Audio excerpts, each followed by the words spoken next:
And for more on this appointment, we bring in Raphael Jerusalmy, former senior intelligence officer at the IDF and security analyst. He's joining us from Rosh Hanikra in northern Israel. Raphael, great to have you with us. So this is obviously a very significant announcement, and it also comes at a very critical time for Israel. So first, talk to us through what you see as the main challenges facing Herzi Halevi in his term. Well, the very first challenge is to fill the big, large shoes of General Aviv Kochavi. He's coming after General Aviv Kochavi, the Chief of General Staff, who was probably the best ever Chief of General Staff the IDF ever had, because of his operational experience, because of his vision, because how he changed the IDF in the few years he was the boss of this army. He made the drastic changes, making the IDF more lethal, improving the coordination between different divisions and units of the army, making it much more efficient.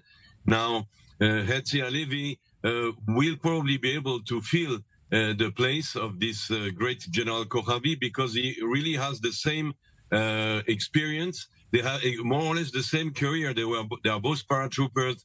They both were commanders of the famous elite commando, elite Sayeret Matkal.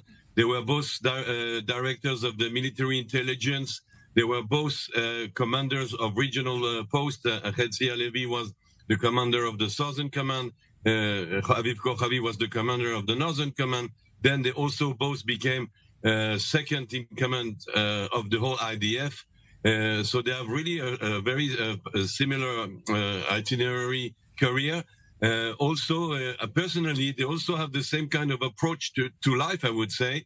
They have, for instance, a liking for philosophy, a liking for reading the old masters of strategy like Sun Tzu.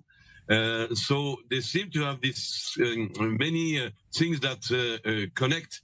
And remember that Herzi Halevi was also the Southern Commander during the time that Kochavi had to cope with all the problems with the Hamas in Gaza. So there they were also, they did very successful operations.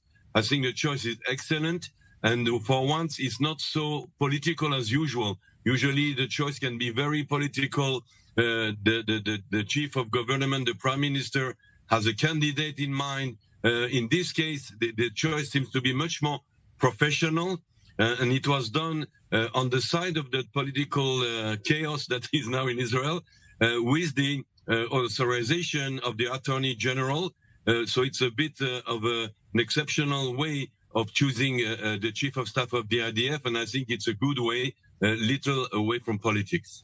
Yes, and to that point exactly, if you could briefly, you made the point about the political situation in Israel. We've seen 3 different prime ministers just over the past year and a half. How does one, as a chief of staff, maintain a defense strategy for the state of Israel under 3 different premiers with different personalities and perhaps different perceptions of Israel's future?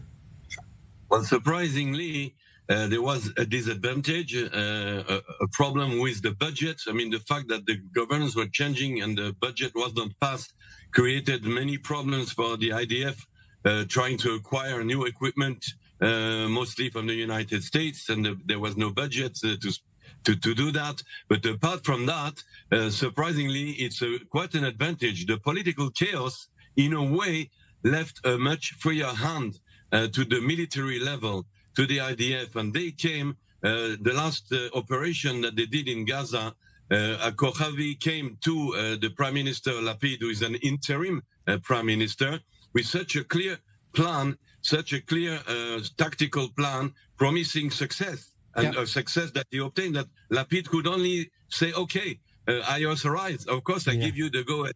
And I think that showed that sometimes political chaos can be good for the army, where they can operate a little more freely, and the politicians are so busy with their campaigns that if they're offered a really good plan, a very clear strategy with a promise of success, they will just authorize it automatically. Perhaps one ray of light in this political chaos. Raphael Jerusalmy, security analyst, thank you so much for your insight.